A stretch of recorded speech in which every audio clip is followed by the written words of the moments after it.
On today's episode of the franchise, Friday, June 9th, NBA Finals Game 3 recap. Jamal Murray, Nikola Jokic both have a triple-double in Game 3 of the Finals. Nuggets take a 2-1 series lead. Going to recap that game as well as Game 4 upcoming tonight on Friday. Dalvin Cook was released by the Vikings. Also, some Major League Baseball stuff. Elly De La Cruz is an absolutely electric player, as well as some other light things in Major League Baseball. And I'm not the most educated golf person, right? But we're going to talk about this PGA LIV Golf merger and what the hell is going on over there in the world of golf. But before we get into the episode, YouTube, Spotify, Apple Podcasts, Amazon Music, you can watch or listen to the franchise there. You can also find additional content on TikTok, Twitter, Instagram. All of those are in the description of the episode. Let's start here with Game 3 of the Finals. The Nuggets win this game 109-94, going up 2-1 on the Miami Heat. And Nikola Jokic and Jamal Murray both had triple-doubles. Murray with a 34-point, 10 rebound, 10 assist performance. Jokic, 32 points, 21 rebounds, 10 assists. This is the first time in NBA history that two players on the same team have had a triple-double. In the regular season, in the playoffs, in the finals. This is the first time it's ever happened in the NBA, and it happens in Game 3 of the Finals. That is the craziest. That is one of the craziest things I think the NBA has ever seen. And I don't know how. I don't think it's getting that much love. Maybe not right now. It has been, a few days since Game 3, but this is the first time we've ever seen two players on the same team in the same game both have a triple-double, and it came in arguably one of the biggest games in NBA history, it being the NBA Finals. So both these guys have a triple-double. I think Christian Braun of this Nuggets team was also arguably one of the top performers. He had 15 points, 7 for 8 shooting from the field. He was nasty on defense. He's a really great role player. He's only a rookie, too, and he's getting big-time NBA Finals minutes. Aaron Gordon with 11 and 6. Michael Porter Jr. once again was horrible. This is a back-to-back game where he's been atrocious on the floor. He had 2 points, 1 for 7 shooting, 0 for 2 from 3, and he played 21 minutes. I think when it comes to Game 4, I mean, you can't really afford, if you're Denver, to cut his minutes. Because his potential is to be one of the most impactful players on the floor with his size, with his ability to score the basketball at times, that you can't bench a guy like that, because if your team is, if the Nuggets are down big and they need someone outside of Murray and Jokic to score and provide some offense and provide some life, Michael Porter Jr. is supposed to be that guy. So as bad as he's been playing over these past 2 games, I don't think he'll be losing minutes when it comes to Game 4 of the Finals. Denver shot 27% from 3, 51% from the field in this game. Over to Miami. Butler with a 28-point performance. He shot 11 for 24. Bam with 22 points, 17 boards. He shot horrible in this game, 7 for 21 from the field. And then all of the other guys that, we've been talking about all postseason run long, starting from the first round against the Bucks to the series against the Knicks to the Eastern Conference Finals against the Celtics. Even the past few games of the Finals, we've been talking about Caleb Martin, Max Strus, Gabe Vincent, Duncan Robinson. We've been talking about these guys, these group of 4 or 5 guys on this Heat team, where each game, 1 or 2 of them will be clicking. 1 or 2 of them will give you 15, 20 points, or 4 for 6 3-point shooting, right? 1 or 2, maybe 3 of these guys will be great any given night. But this was a game where none of them were clicking. Caleb Martin had 10 points. Strus only had 3. Vincent had 7 points. Duncan Robinson was actually probably the best out of this group. He ended with 9 points, all of them on 3-pointers. He shot 3 for 6. But he really only played in garbage time minutes. He wasn't really playing when the game mattered the most in these impactful moments, and he was great in these garbage time minutes. And he brought the lead that the Nuggets had. He brought the Heat closer to that, and then that's when obviously Eric Spoelstra brought back in the starters, and then it kind of all fell back to earth, and the Nuggets, came out and took another big lead.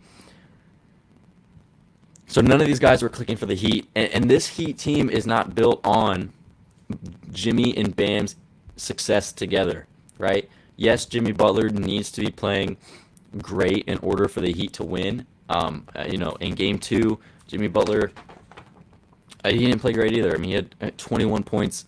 That's solid, but that's not what Jimmy Butler needs to be doing every game for the Heat to comfortably win these games. He puts up 28 points. He shoots 11 for 24. Bam puts up 22.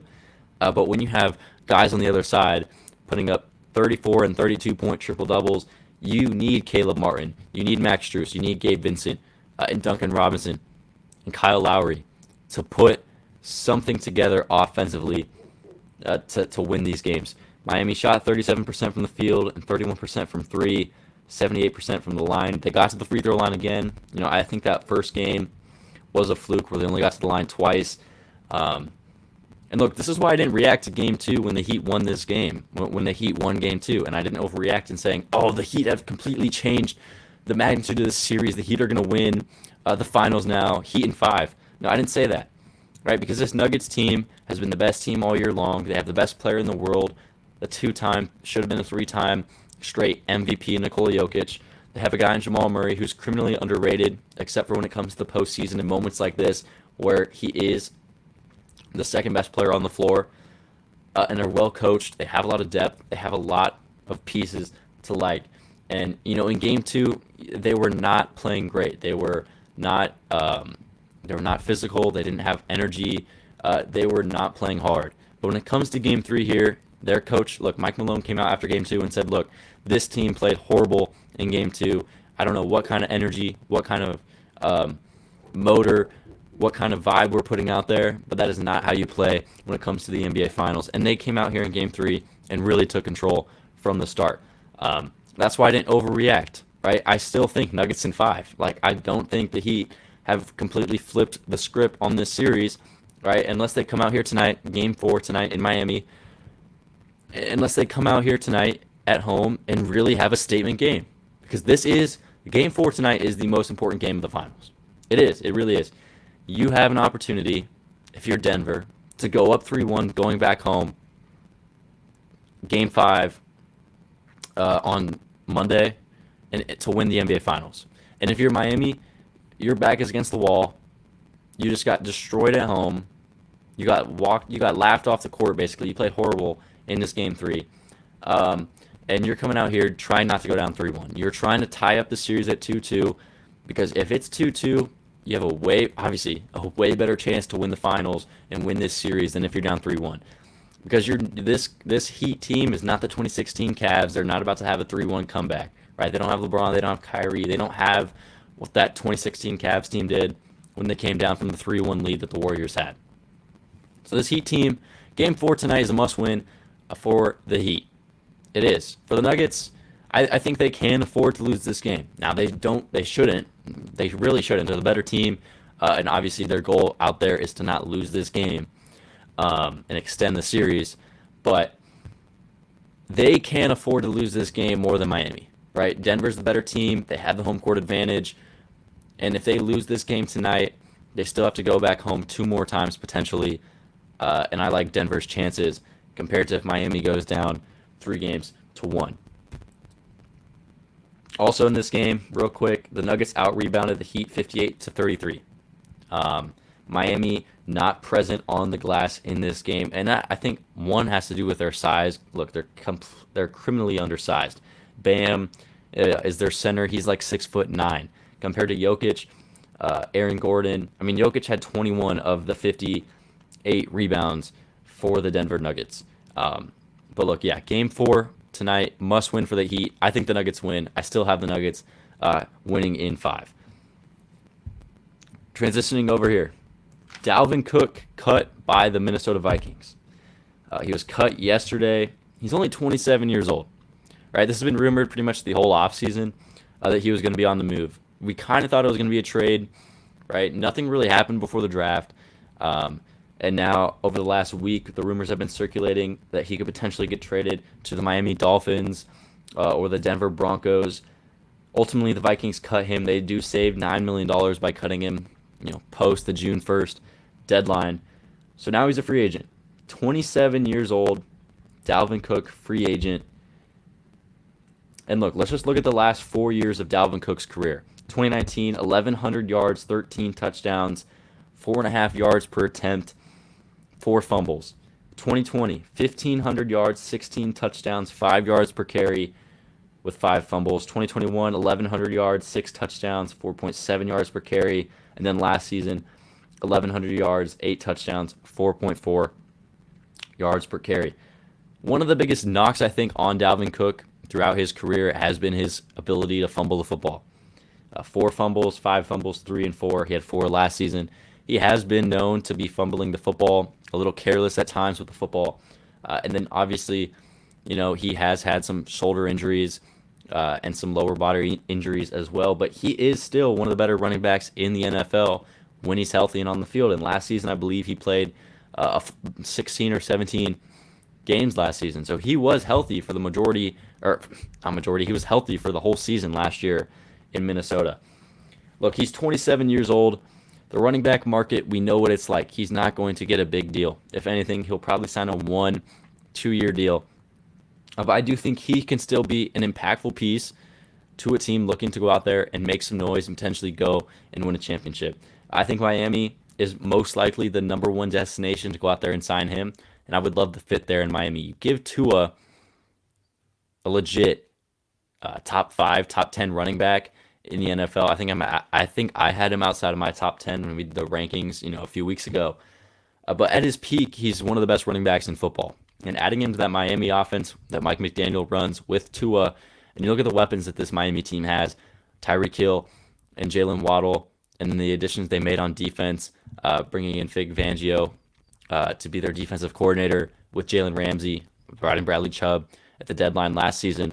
This Miami team is going to most likely be a playoff team, but in a very crowded AFC, in a crowded division, the AFC East, I think adding Dalvin Cook really establishes a dominant running game for Miami that they can lean to in games where the passing game's not working, where Tua's not having a great day, where the defense of the opposing team, the secondary, is really locking down these guys, which, it is very hard to lock down Tyreek Hill and Jalen Waddle, almost impossible, some would say, but adding Dalvin Cook would create a very nice dynamic to this offense that I think could promote that could bring them to one of the upper echelon teams in the AFC. I also think Denver's been a rumored team for him.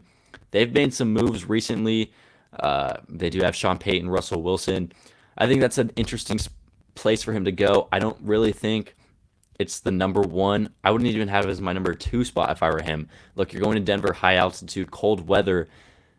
I don't know how that's going to be on your body if you're Dalvin Cook. You probably want to go to a place like Miami. Now, look, I know Miami at times is like 100 degrees inside of that Hard Rock Stadium down on the field level, but at least lower altitude, hotter weather should be easier on your body. I also have 2 other places, and I don't know how realistic these ones are, but these would be some nice places. The Dallas Cowboys, right? I know they gave Tony Pollard the big deal, and they let go to Zeke, and it's really Tony Pollard's running back room now, but imagine you add Dalvin Cook to this group, right? Dalvin Cook's at the point of his career, and with the offense that the Cowboys have and the pieces that they have, you're not really relying on him to give you, 20, 25 rushes a game. You can give and you can split Dalvin Cook and Tony Pollard. You can split carries with those 2 guys and create a very nice a very nice running game for the Cowboys with a good offensive line that they have, and then bringing in Brandon Cooks with CeeDee Lamb and Michael Gallup. This Cowboys team suddenly, already I think they're one of the best offenses in the league just in terms of on paper and their depth chart. But adding Dalvin Cook potentially, this would be one of the best offenses in the league. Now, look, I don't know how realistic that is because Tony Pollard does seem to be the guy, but it's just a thought out there. And then also, Carolina. Carolina has $27 million in cap space. I know they brought in Miles Sanders this offseason from the Eagles. They gave him a pretty nice deal. But what if you give Bryce Young, the number 1 overall pick, what if you give him one of the best running backs in the NFL to pair with the receivers that they brought in this offseason, and Thielen, and did they bring in? Who was the other? I don't remember the other wide receiver they brought in. Another veteran wide receiver. Look, I think Carolina. I really think Bryce Young is going to be really good once he takes over the realms as a starting QB. I think Carolina potentially could be a playoff team. They have a great defense. I like their O line. I like Bryce Young. I like the weapons they added for him. What if you gave him Dalvin Cook in the backfield? What if you did that? Because I think that'd be great. They have $27 million in cap space to do so. They could offer him, hey, Dalvin, here's 1 year, $20 million. Screw it. Let's just do it. But look, I think he'll probably end up going to the Dolphins. But when it comes to the Vikings, look, I'm not at the point of the year where I'm really setting in stone my picks in terms of standings for the 2023 NFL season. But this Vikings team is going to be significantly worse this upcoming season than they were last season. I mean, this Vikings team, in my opinion, is going to be one of the worst teams in the league in 2023. Look, they have really nice pieces on offense. Justin Jefferson is the best wide receiver in the NFL. TJ Hawkinson is probably one of the top 5 to 10 tight ends in the league. They drafted Jordan Addison from USC in the first round. They have Alexander Mattison as their new running back to go with Kirk Cousins. He's on the last year of his deal. They have a very nice head coach in O'Connell. They had a great offense last year. They probably will have a great offense this season. But this defense is really the area of question for this Vikings team. All right, Danielle Hunter, Marcus Davenport, Harrison Smith, and Byron Murphy are really the true standouts in this group. And you look at what this team did last season, they scored 24.9 points per game. We'll round that up. They scored 25 points per game last season. But they allowed, and their opponents scored 25.1 points per game last season. So the Vikings, as much as they score, they're giving up roughly the same amount. They scored 424 points last season. Opponents scored 427. This Vikings team is just not going to be good next season. Look, they had 13 wins last season. 11 of their wins last season were one-score wins. That is heavily reliant on that defense. I mean, as well as the offense too. Kirk Cousins has to make big-time plays. Justin Jefferson has to be there. But this defense, you're asking them to repeat what they did last season in terms of coming back and having these 11 one-score wins, to holding the opposing offense when the game is as close as it can possibly be, right? I don't think this Vikings team is going to be much better. I don't even think they're going to be remotely close to what they were last season. And I mean, lucky for them, they're in probably one of the weakest divisions in the NFL right now, right? The NFC North. The Bears, who knows what they'll be. If Justin Fields improves, this team could be a little bit better. The Lions, I think they're the favorites to win the division, rightfully so. I think they'll win the division. The Packers, who knows what we have in Jordan Love. We haven't seen much of Jordan Love in the NFL. He's taken over as a starter. They have one of the youngest rosters in the league. Who knows what we're getting out of the Green Bay Packers? And then it's the Vikings. And the Vikings, I think, arguably, in this entire division, probably have the worst defense, right? The Lions made tons of aggressive moves this offseason, adding to the secondary. They have Aiden Hutchinson on that defensive line. The Packers, I think, as much as their defense hurt them at times last season, they still have a better defense than this Vikings team. Then the Bears. Look, the Bears are probably the closest defense to the Vikings in terms of, talent. I think these two are probably close to the bottom in this division. But the Bears made some moves this offseason in free agency, bringing some guys over. So, look, I think the Vikings, they have the worst defense in this division. And with the teams you're playing this upcoming season, I mean, I'll take a look at their schedule right now. Let's see. They play... Can I have a good schedule for this team? Let's look it up. Let's look at the Vikings schedule. I mean, I wasn't going to do this, but we'll do it because we're on the topic. I want to see what this team is going to do in this 2023 season. So week 1 against Tampa Bay. That's probably a win. Tampa is going to be one of the worst teams in the league. 1-0. Week 2 against the Eagles, that's a loss. 1-1. Week 3 against the Chargers at home, that's a loss. I think you're 1-2 right now. Week 4 at Carolina. I guess it depends on what quarterback you're getting. Are you seeing Bryce Young or are you seeing Andy Dalton? Let's say they win this game. You're 2-2. Week 5 at home against the Chiefs, that's a loss, 2-3. Week 6 against the Bears, we'll say that's a win, you're 3-3. Week 7 against the 49ers at home, that is a loss, 3-4. The Packers, this is a tough one, we don't really know. We'll say that's a win, 4-4. Week 9 against the Falcons. Once again, this is another team that we don't know because we don't know what Desmond Ridder at the quarterback is going to be. But this surrounding, I like the Falcons defense and their offense and their O-line a lot more than Minnesota. So we'll say the Falcons win that game, and the Vikings lose. That brings them to what, 4-5 on the season. The Saints, I'll have that as a loss. They're 4-6. The Saints made a lot of moves this offseason. I like that roster.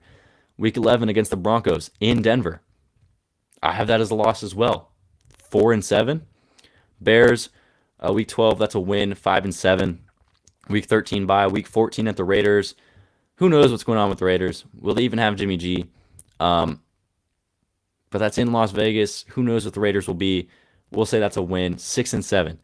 At Cincinnati, loss, 6-8. At home versus the Lions, that's a loss, 6-9. At the Packers, we'll say they split. So the Packers will probably win. That's at home though. Screw it. We'll say they split. So that's a win for the Packers. That's 6-10. And then final week of the season in Detroit. I have them going 6-11 this season.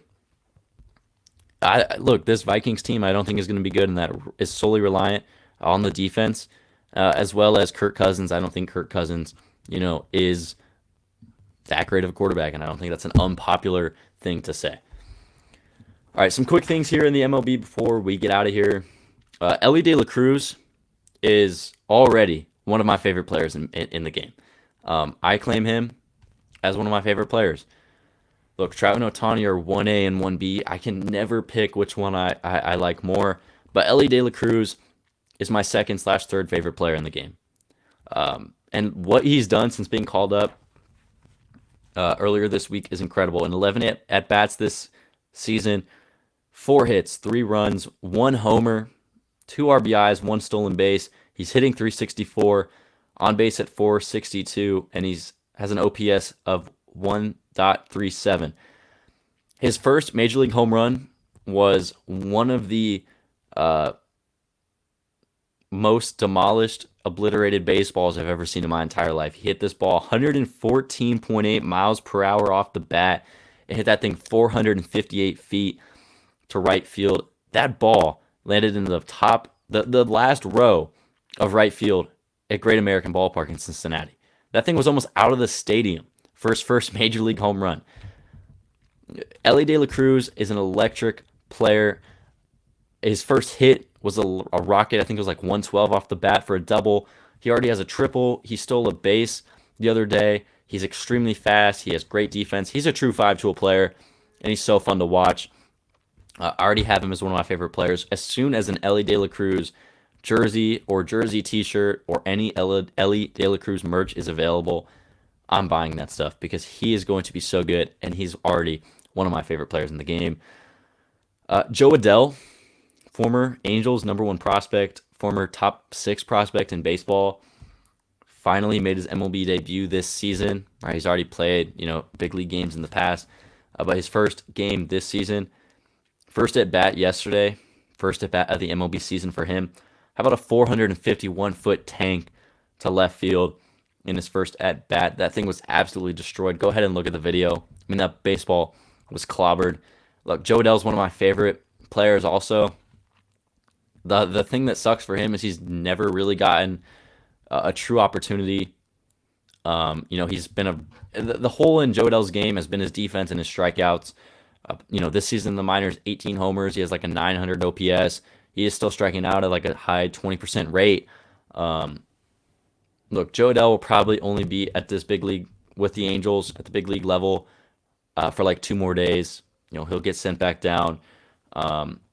I really love Joe Adell. I wish there was more opportunities for him to play with this Angels ball club, but most likely he'll probably get shipped out at the deadline, uh, for some sort of high level reliever or something.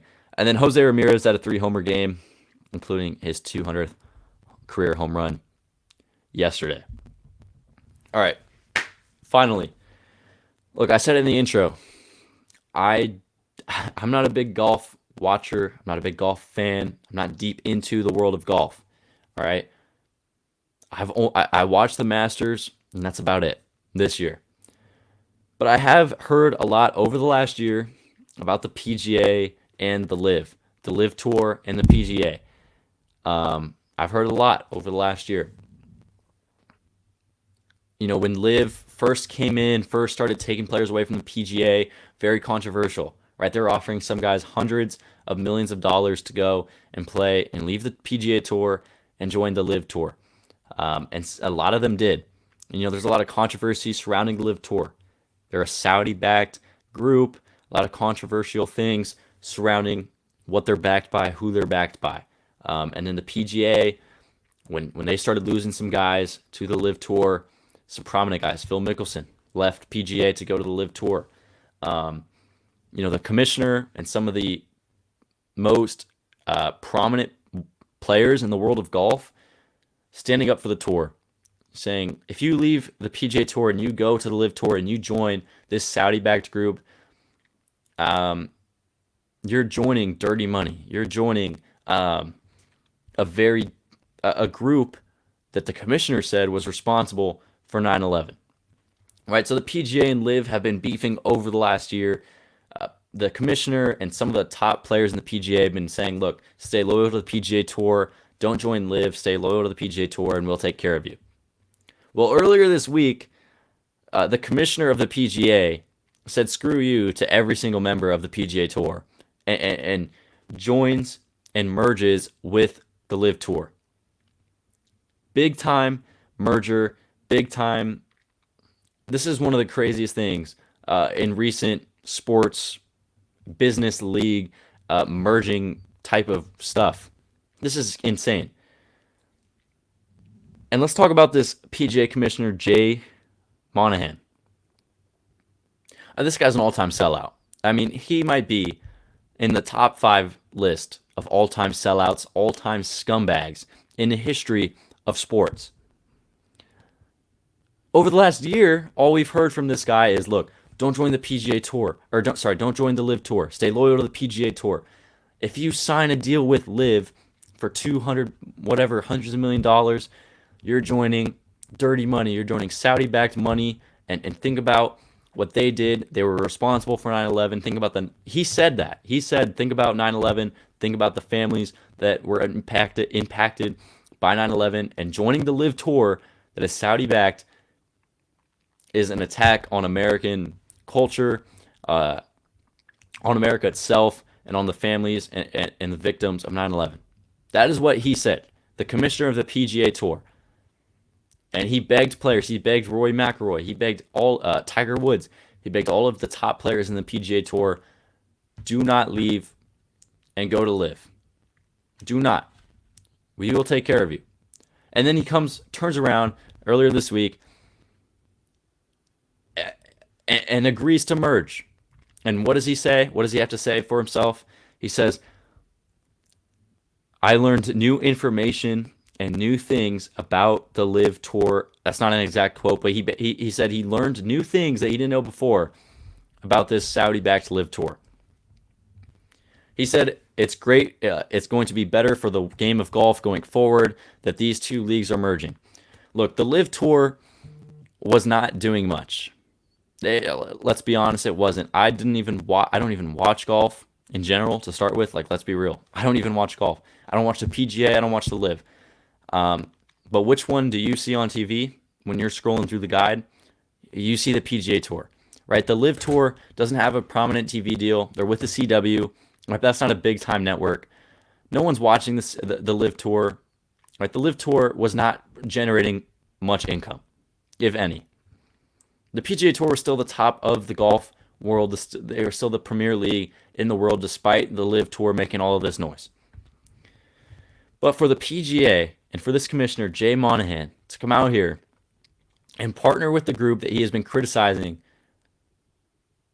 for the last year and begging his players to stay and not join, just to go and become a sellout for who knows how much money, makes him one of the biggest scumbags and sellouts in the history, probably of the world, but definitely in the world of sports. So look, PIF is the leading investor. They're with the LIV Tour. They're going to be overseeing this merger. It's going to become a new entity, yet to be named. Both of these, the PGA Tour and the LIV Tour, are going to finish out their current seasons, and then in 2024 they're going to come together and figure out what to do. The confusing thing is the PGA and the LIV are both staying separate, but they're coming together. So it's going to be weird to see, like, does Brooks Koepka, does Phil Mickelson, do these LIV guys get their PGA cards back? Are they able to go play at PGA Tour events? What exactly is going to happen once this new entity is formed and we figure out what's going to, it's going to be interesting to see that. Also, another moment, another piece from this that makes the commissioner of the PGA Tour one of the worst people in the world of sports is that the players didn't know. The players of the PGA Tour didn't know until everyone else found out. Like Rory McIlroy, Tiger Woods, the top players in golf from the PGA didn't find out about this merger until I found out from a notification on my phone. So, Jay Monahan, top 5 sellout, top 5 scumbag in the world, in sports, all time. But we'll see what happens with this. Probably good for the game of golf, but not good for the reputation of the PGA Tour and for the commissioner, Jay Monahan. That's going to do it, though, for this episode of The Franchise. June 9th. We'll be back on Monday recapping. Actually, we won't be recapping the finals because the game is on Monday. Oh, no. We're recapping Game 4 of the finals tonight. Silly me. We'll be recapping Game 4 of the finals on Monday, as well as MLB Power Rankings and whatever else. Who knows what will happen by the time Monday gets here that we will be talking about. Remember, YouTube, Spotify, Apple Podcasts, Amazon Music, Twitter, TikTok, Instagram, in the description of the episode. We will be back on Monday with another episode. Like, share, comment, subscribe.